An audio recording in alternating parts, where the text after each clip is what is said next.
She came into the kitchen that morning like a tax auditor with a calendar. No hello, no coffee.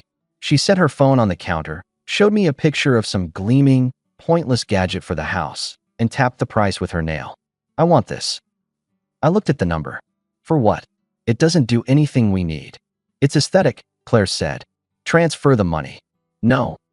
She stared like I denied oxygen. You're being cheap. Or practical. I slid her phone back. Pick something we actually use. She scoffed, grabbed the phone, and left the room mumbling about how I never just do what a husband should. I stood over the sink watching the neighbor walk his dog through the frost. I wasn't angry. I was alert. A line had shifted. If I had known where that little demand was headed, I would have cleared my schedule sooner. Claire and I had been married 8 years. I manage a warehouse team for a regional supply company. Early mornings, predictable hours. Claire works part-time in a home staging business with her friend Tara. Tara talks fast, loves vibes, and thinks every room needs a ladder with blankets on it. Claire bought into that whole world. Curated candles, jars no one opens, pillows you remove before you sit. I used to find it funny. Lately, it felt like a tax. That morning was the first clean signal. Not the thing itself, but the tone. Transfer the money. A command. No conversation, no partnership, just a test to see if I'd salute. I decided to pay attention. That night, I tried to reset us. I grilled chicken, set the table, lit the cheap candles we keep in the drawer for power outages. Claire walked in, looked at the plates, and gave me a smile for strangers. What's this? Dinner. Us. Tuesday. She sat, poked the salad, and scrolled through her phone while I talked about my day. When I asked about hers, she said, fine. Like the full story would cost extra. You okay? I asked. I'm tired, she said. Can we not do a performance? Then she pushed the chicken away. It's dry. I finished eating my own food and cleared the plates. She didn't look up. Cold, then dismissive. 2 steps in a plan. I could feel it. The next afternoon, I called her sister, Grace. She's 2 years younger than Claire, works in physical therapy, has a laugh that cracks a room open. We'd always gotten along. She picks up on people fast, but she doesn't gossip. Hey, I said, leaning against my truck outside the warehouse. I need a read. Claire's been off. Grace went quiet a beat. I've seen it. Seen what? She's been short with everyone. She thinks if she pulls away, people will chase. It's a phase, Grace added quickly. Try warmth. Remind her you two are good. Warmth I can do, I said. Just not begging. Don't beg, Grace said. She respects straight lines. You have that. Use it with kindness. I decided to go big, but simple. Friday night. Steak, her favorite wine, music low, the house picked up, flowers in a jar. I ironed a shirt for the first time in months and put on the watch she gave me when I got promoted. At 6, I heard the garage open. At 6:05, Claire stood in the doorway, eyes scanning the room like it was staged for a showing. Wow, she said. What happened here? I want us back in the same room, I said. Sit. She put her bag down, slid into the chair. I poured wine, kept my voice flat. You've been distant. I'm not chasing fog. I'm right here. Don't make it a thing, she said. You always make stuff heavy. I'm laying a table, not laying charges. She took a sip, grimaced, then forced a smile. It's nice. Good. I handed her a small box, simple earrings. No reason. Just you. She opened it, looked, and set the box down like it was a warranty card. Thanks. That's all. I said thanks. We ate. I made calm conversation. She took calm bites, nodded, and checked her phone under the table like a teenager. When the music stopped, she didn't notice. When I refilled her glass, she covered it with her hand. I'm up early, she said. And don't buy me things to fix moods. It's needy. I leaned back. It's called caring. It's called trying too hard, she replied, standing. Don't smother, okay? She went upstairs. I sat at the quiet table with 2 plates and a box of earrings that looked like a receipt. The next morning in the break room, my coworker Miguel shook his head. You look like someone told you the season's canceled. Just learning the score, I said. Play defense, he shrugged. Don't chase. I did both. I adjusted and I acted. First change, I separated our day-to-day money. I moved half our joint funds into a new household account under my name and switched auto-pays for essentials, mortgage, utilities, insurance. The rest stayed joint for groceries, and small stuff. I left a note on the fridge with my number for the new account and a line. Bills handled. Extras need to talk. No drama. No lecture. A boundary you can put on a spreadsheet. Claire found the note that afternoon. What is this? Finance clarity, I said.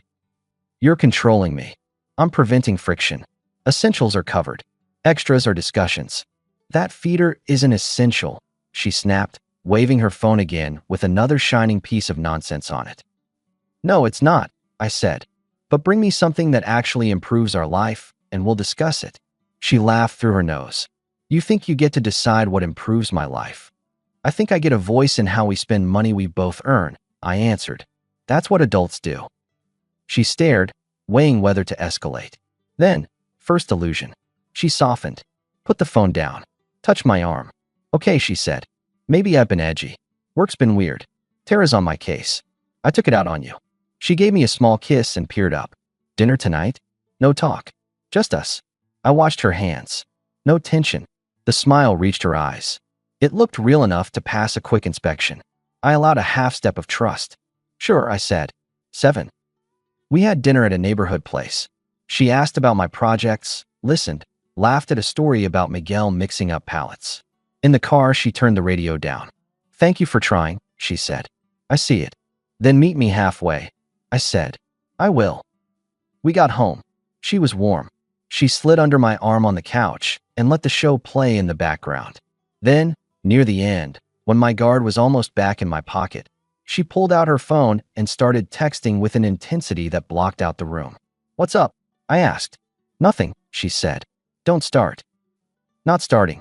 Just noticing the room has a third person now. She rolled her eyes. I knew it. A whole performance for control. So the softness was a tactic. Noted. I didn't scold. I adjusted again. Second initiative, time boundary. I stopped waiting around. If she was late, I started without her. If she ignored a text, I did not send a second. Saturday, I went to the gym early, ran errands, dropped by Grace's clinic with coffee, and asked about her weekend. You two making progress? She asked, tucking hair behind her ear. We had a pretty dinner and a pretty backslide. Keep your line, she said. Don't let her rewrite you. I'm not, I said. I am, however, making one last big move. If it lands, good. If it doesn't, I'm done pretending. What move? Grace said. Her birthday is in 3 weeks. I'm buying a trip. 2 weeks, somewhere warm. No staging, no errands, no audience. Just us. Grace brightened like a lamp. That's perfect. She needs out of the bubble. Sun fixes half the stupid in people. I smiled. You're an optimist. I'm a realist who likes beaches, she grinned. Do it. She'll love it. She used to talk about Bali all the time. Said she wanted to sit under some trees with her feet in the sand and not be responsible for anyone's mood.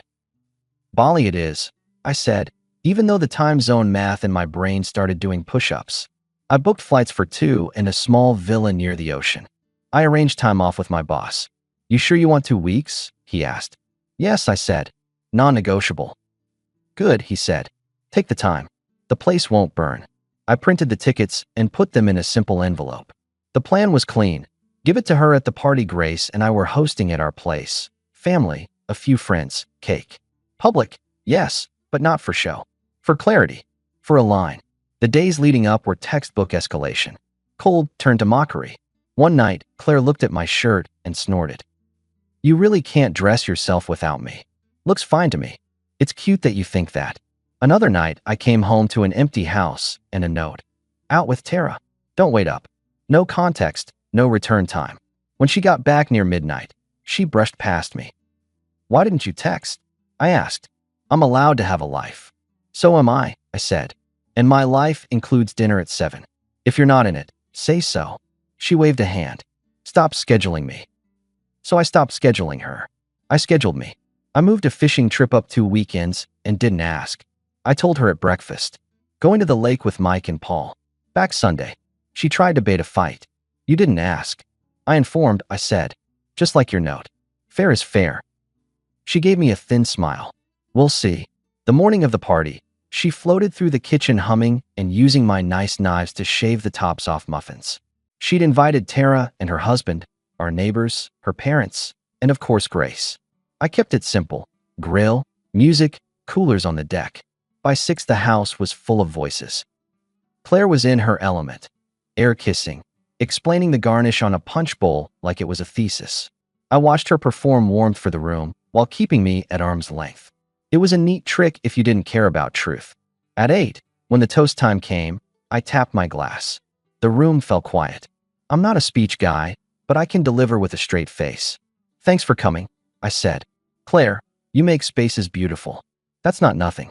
You bring people together, and you keep things moving even when we're both tired. I don't say it enough. I'm grateful.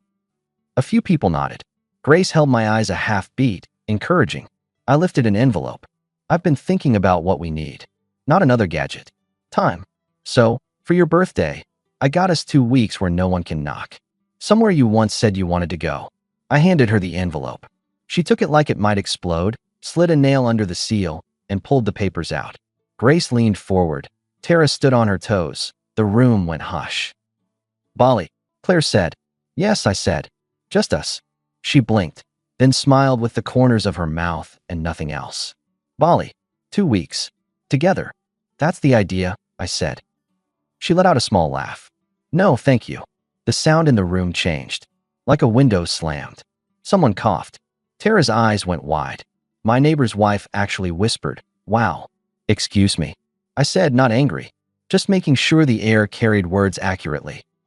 Claire folded the papers and put them back in the envelope like returning a product. Bali is a lot. And 2 weeks alone? Pass. Grace stepped in, voice sharp. Why? Anyone would go. It's a dream. What's the problem? Claire shrugged, a shrug designed to minimize and punish. I have plans. Work. I can't just disappear. You disappear when it benefits your mood, I said. I kept my voice level. This is for us. It's for you, she replied. You want to lock me in a room and call it love. I nodded slowly, absorbing the calculus. The room watched me like I might drop the envelope or throw it. I did neither. I turned to Grace. How about you go with me? I asked. Just us. Grace looked stunned. Then she smiled like sun after rain. Seriously? Seriously, I said. Claire's mouth opened, then shut. She shrugged again, bigger. Do whatever.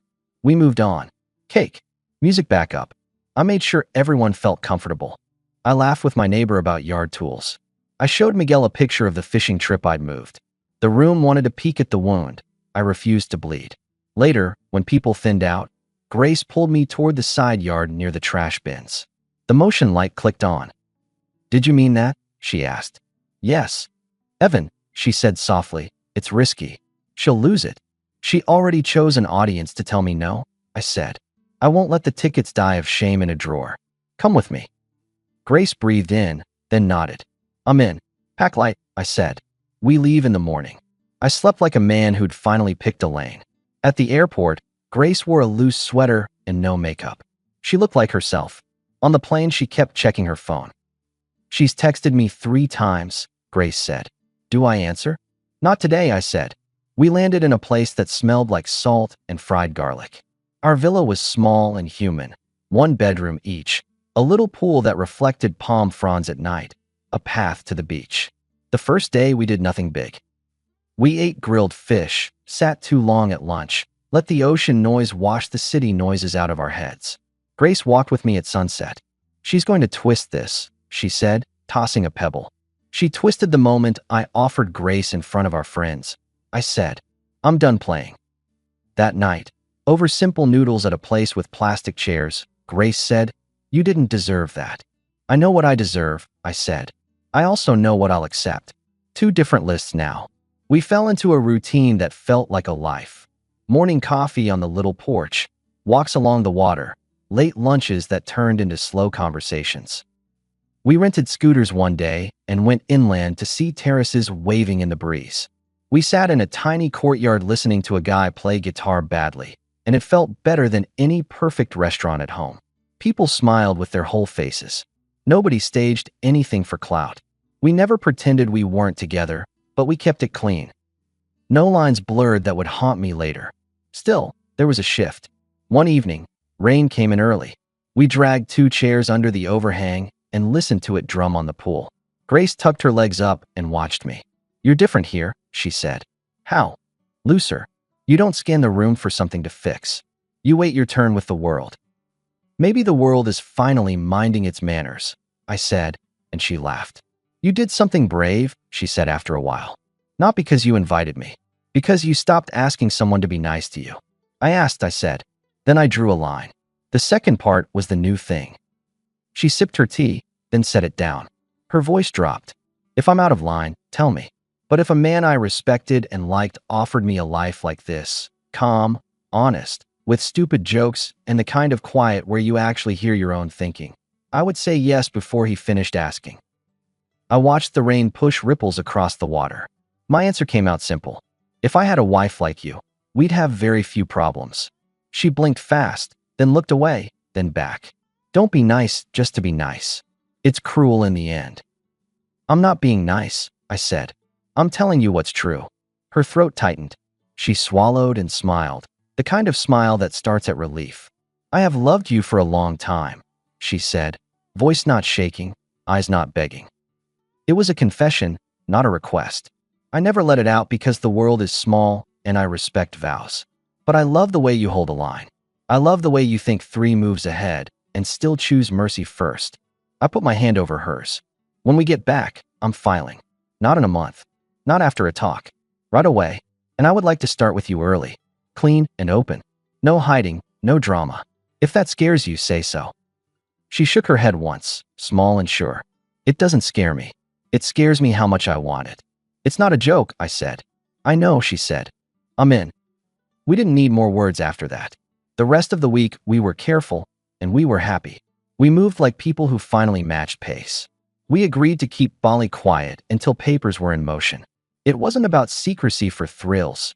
It was about not turning our life into a circus. We flew home on a Tuesday. Time folded back into traffic and errands, but the line in me stayed straight. I didn't go home from the airport. I went to the clerk's office, filled out what needed filling out, and paid what needed paying. 30 minutes later, the machine beeped, and I had a stamped acknowledgement in my hand. I texted my boss, back in town. In tomorrow. Need an hour in the morning. He answered, take it. At the house, Claire's car was in the driveway. The door opened before the key turned. She had that look that tries to cut you before you speak. You took my trip with my sister, she said. Not a hello. Those tickets were for me. Those tickets were for us, I said. You refused in front of our family. I didn't refuse, she said, voice jumpy. You set me up. You know I hate surprise decisions. I was kidding. You misread it. No. Thank you. Is not ambiguous, I said. She tried another angle. You embarrassed me. You wanted to make me look ungrateful. Then you ran off with Grace to sell a story. I held up the paper. I filed for divorce 30 minutes ago. This is not a negotiation. I gave you more chances than anyone deserves. I won't live like a man begging for basic respect. She froze and then, as defense, laughed. Divorce? Be serious. Who wants you besides me? I'll manage, I said. You can pack whatever you need. The utilities are paid through the month. After that, we split the house and move on. Keep it clean. She stormed past me into the bedroom, pulling drawers open like the house had insulted her. You'll be back, she called. You're not built to be alone. You'll crawl. Not my style, I said. Keys on the hook when you leave. She clomped around, stuffed a bag, and slammed the front door with a line tossed over her shoulder. If you're joking, apologize by Friday. After that, I'm done. The door shook the pictures. Then quiet. I stood in my own living room and felt something I had not felt in a long time. Space that belonged to me. I texted Grace, filed. She left. Grace replied with a string of laughing emojis, and then, I'm proud of you. We kept our heads down the next couple weeks. Grace and I met on weeknights at a quiet spot near the river. We shared food, planned like adults, kept it calm. It felt like a life built on choices instead of reactions. 2 weeks in, Claire called. I let it ring once, then picked up. She opened with, well. About what? Your apology, she said. I'm giving you one more chance to stop this. There is no apology, I said. Expect mail soon. Stop calling. 3 days later she called again, voice blurred on the edges, softer than I'd heard it in months. Please meet me, she said. We can fix this. I'm sorry I pushed. I didn't mean to push you away. In the background I heard a TV and what sounded like her mother's murmur. I asked for basic respect and got theater. I said, "We're done. Don't call again." She sniffed.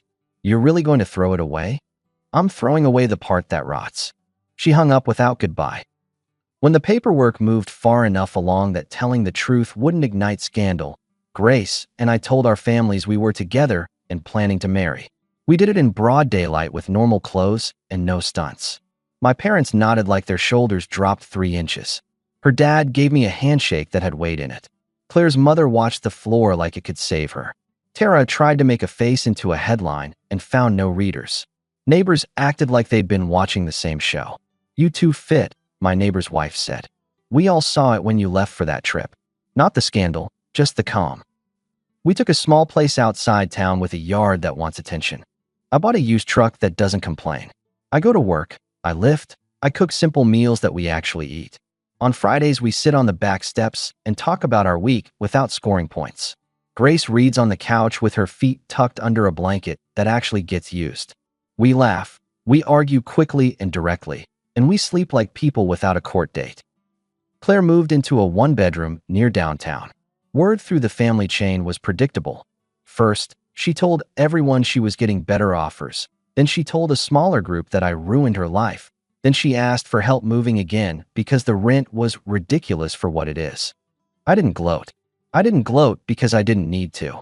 She'd built her comfort out of control, and when control left the room, so did the comfort. Sometimes I think about that morning at the sink when she told me to transfer money like I was her assistant. That was the first clear line I could name. In the end, the big moments matter. A toast, a ticket, a flight. But what saves you is the quiet decisions. You stop asking for normal like it's a luxury. You act like a person with standards. For anyone keeping score, I didn't raise my voice. I didn't slam doors. I changed the rules I live by, and I enforced them. That's all. There's one more scene people always ask about. After everything, Claire came to the house with her father to collect a few boxes. Grace wasn't there. She'd gone to the store. Claire walked through the living room like she was touring a museum she helped curate.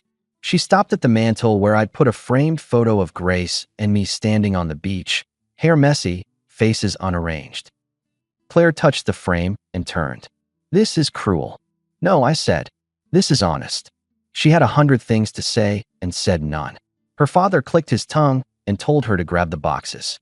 On their way out, she looked at me one last time the way people look at a locked door they used to have a key for. "Good luck, Evan," she said, trying to make it sound like a curse. "You too," I replied. "And Claire." "What?" "Next time someone offers you 2 weeks of peace, try yes."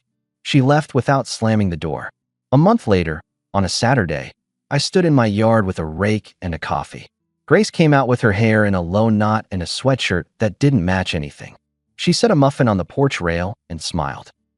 "You thinking about the lawn?" she asked. "Or thinking about life?" "Both," I said. "They work the same. You stop ignoring the small problems, and the big ones don't swallow you. Then stop talking and rake," she said, bumping my shoulder as she passed. "We don't perform our happiness. We live it. That's the whole difference. The house is quieter. The dinners are simpler. The knives get used for onions, not muffins.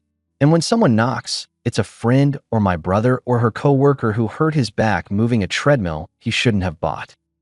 I still have the envelope from that night. It's in a drawer with a city parking ticket and the key to a storage unit I'll clear someday. I don't keep it to remember pain. I keep it because it's where I chose my life.